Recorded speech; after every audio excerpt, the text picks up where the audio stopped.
Welcome to Montober 2025. During my first Montober in 2017, I reviewed the original Psycho.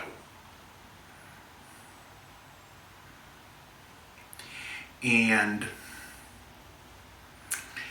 I've come a long way since then. And when my friend Kevin Lambert of the Entertainment Headquarters announced that his next Into Darkness would be discussing the Psycho franchise, I had to find a website to watch 2, 3, and 4, which I did. And while watching them, I figured, you know what, this would be perfect for this year's Montober. So we're kicking things off with a re-review of 1960s Psycho starring Anthony Perkins and Janet Leigh. A film that begins with the very specific time and place: Phoenix, Arizona, Friday, December 11th, 2:43 p.m. We meet our main character, Marion Crane, in a hotel with her boyfriend, Sam Loomis, not the Sam Loomis from Psycho. I've heard this conspiracy fan theory so many times. Michael, if you want to, let me just spell it out this way. Psycho took place in 1960. Michael killed his sister in 1963. This Sam Loomis was in debt because of his business and alimony to pay to his ex-wife. So even after the events, he would have wanted to become a psychiatrist. It's not like he had the financial means to go to 12 years of school, which by the time he would have gotten out, Michael would have no longer been an 8-year-old boy. But rant over. We find out about the financial trouble. She's wanting more out of the relationship, but because he can't do much, he doesn't want to go too far. Marion Crane goes to work, and there's a client in her business who is negotiating a business deal, and she agrees to drop off at the bank and deposit $40,000 for him. She also tells her boss she's not feeling good and asks after she does that, like, can she go home for the day? And he says yes. Well, she decides to steal the money and just drive out of town, seeing her boss on the way out. And it begins, and thus begins a story with a lot of good twists and turns. She keeps driving into the rain, pulls over on the side of the road, and in the morning gets waken up by a cop who immediately finds her very suspicious. Have they figured out she stole the money yet? Had this cop gotten an APB?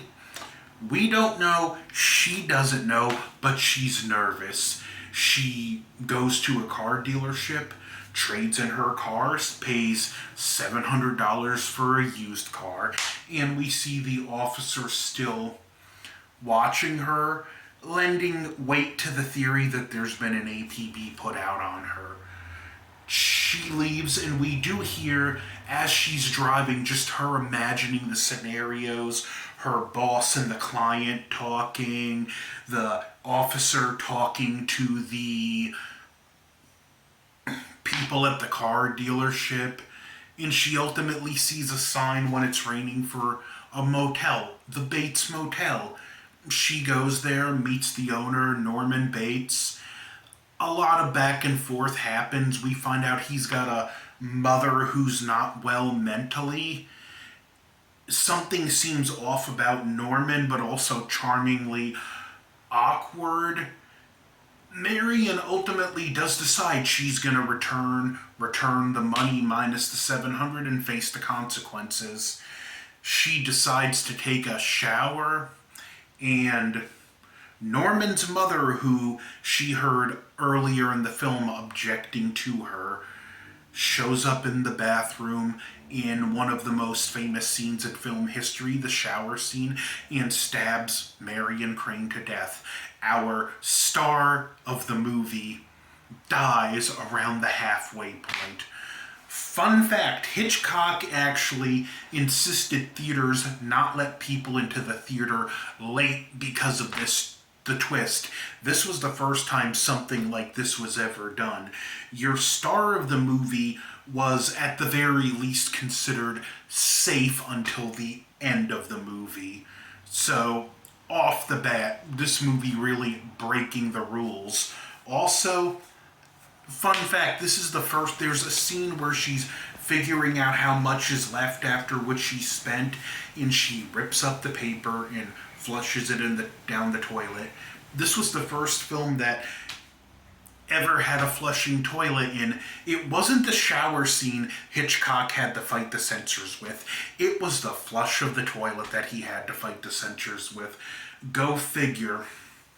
Norman finds Mother's aftermath after hearing him yell, "Mother, blood, blood!" He goes to the room and cleans up after her, and we do get the sense of this being a rehearsed thing, that it's something he's done before. After getting over the shock of seeing the body, he gets very methodical in how he cleans up. It's a routine to him, we can tell. And he stuffs her in the car, stuffs her gear, the bucket with the mop he cleaned up the blood, her suitcase, and then he takes a newspaper that had the money in it and throws it in the trunk of the car. Then he goes to push it into a swamp to cover the evidence. And what's well done about this scene is that at this point we're sympathizing with Norman. He's got a mentally unwell mother and he doesn't want to see anything happen to her. There's a lot of nervous energy to this scene, and there's a moment when the car gets stuck and you legit get nervous. You're on some level actually rooting for Norman. And now the second half of the movie becomes a murder mystery. Marion Crane's sister Lila goes to Sam Loomis's hardware store thinking she knows where he is, and she's being followed by a detective named Arbogast who's following them. And here's the extra tragic twist. Marion got killed after she decided to return everything, and Arbogast was like, the parties involved, they don't want to involve the law, they just want the money back. So, with the exception of getting fired, which you had no doubt that was going to happen, she was pretty much going to get off scot-free. Or close to scot-free, but that's besides the point. The three of them do kind of form an alliance. Arbogast agrees to investigate and keep them up. He goes to the Bates Motel, finds out about Mother. Norman, a lot of nervous energy, shoos him off. Arbogast calls them. He's like, "I'll be back," but he wants to meet up with the Mother first. Arbogast comes back, goes into the house, and gets stabbed and killed by Mother. And Norman presumably repeats the process. Body in the car, evidence cleaned up, and car in the swamp. So now Sam and Lila decide to get involved.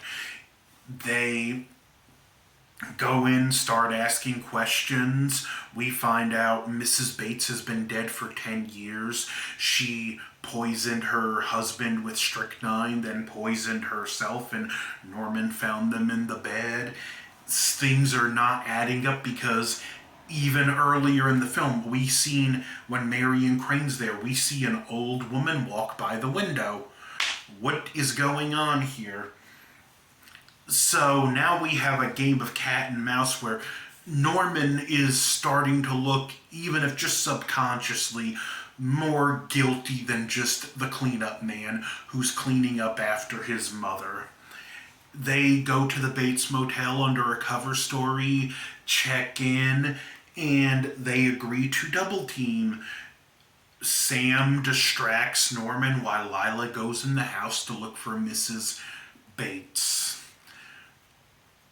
And we get some good scenes in here. We see Mrs. Bates' room, which is pristine except for the imprint of a body that's on the mother's bed. Then she goes to Norman's room, and this is a very sad moment because we see his room is it's a child's room. He's got stuffed animals, stuff scattered about. You can tell just that psychologically this man has never truly grown up. And there's a scene where Lila finds this book without a title in it. She opens it up and we see this look of kind of shock or disgust on her face, but we never see what's in the book. Norman realizes something's up and he's like, "Where's the girl?" There's a scuffle and he hits Sam in the head. Then we're up to the final moments of the movie. Lila sees him coming, runs in the fruit cellar, and sees Mother. She's like, "Oh, Mrs. Bates," turns her around, and it's a corpse. She screams. Norman comes in the cellar, dressed like his mother, brandishing a knife, only to be stopped by Sam Loomis. And then we get the final scene and explanation at the courthouse. This film, at the time, like, we didn't know about mental illness the way we know about it now. And audiences just as a whole weren't as knowledgeable as audiences are today, which is kind of funny because now that audiences are actually smarter, they treat us like we're stupider. But they actually gave an explanation for what happened to Norman, that he has a split personality after poisoning his mother and her husband, and that the mother half is the violent half that's killing. It's the mother half that's taken over, that she'll kill any woman Norman feels an attraction to, which he felt for Marion Crane, that Norman would be able to carry on conversations between himself and his mother, but now the mother half has completely taken over. And my friend Daniel Miller, as we know, the professor, he went to film school, and he talked about that people he went to school with were bashing that part for over explaining it. And even he was like, "You guys don't get it. Audiences didn't have this knowledge back then. This part was needed." And it's this part that really elevates the movie and the character of Norman, because it ends the movie making you feel sympathetic for Norman. He was a man who was psychologically and presumably physically abused by his mother, who had a stunted upbringing, a stunted growth, and can barely be held accountable for his actions. It's this wonderfully layered and nuanced character that Anthony Perkins brought to life in this film. With any other actor, it would not have worked. It had to be Perkins. This was a role that was every now and then an actor comes across a role that was just purely meant for them. This was that role for Anthony Perkins. And we get some final dialogue from the mother's point of view, saying how she had to throw her son under the bus, how she's not going to swat the fly on her hand, that they're going to say she wouldn't even harm a fly. And then this sinister smile stretches over Norman's face as he raises his head, in a very subtle outline of a skull washes over his face, before we cut to the final scene of them dredging the swamp and finding the car with Marion Crane's remains. Psycho is a brilliant film. Honestly, the first true psychological horror film. It was based off of a book by an author called Robert Bloch, and it wasn't like why I hear the book is good. The changes they made for the movie were the right call, because in the book Norman is the complete opposite of sympathetic. I'd like to read the book someday. He wrote 3 books: Psycho 2, which Scream 3 owes a lot to that book because my friend Daniel Miller was telling me about a scene in the book. Well, he was telling us before the Psycho live stream of Into the Darkness, but the scene where Sydney's reading the script in Psycho 3, that's taken almost word for word from part of the book Psycho 2, which has to do with Norman Bates finding they're making a movie about him and escaping to kill the people making the movie. But back to Psycho, this film was just ahead of its time. Ironically, the studio didn't trust the movie, and it was almost an extended episode of Alfred Hitchcock Presents, but this film just had great performances all the way around. It's a slow burn that as a kid I didn't much care for, but when I got older I learned to appreciate. It's really two movies in one. You could see this is something that would happen years later with films like From Dusk Till Dawn, where the first half is a completely different half. And in this case, it's the first half is a woman stealing money to help her boyfriend, and the second half is the missing person slash murder mystery about the characters trying to figure out what happened to them. The performances are solid around the board. This is one of those films you can't say anything about that hasn't already been said. Psycho from 1960 is one of the greatest and most iconic movies of all time, and one of Alfred Hitchcock's most brilliant pieces of work.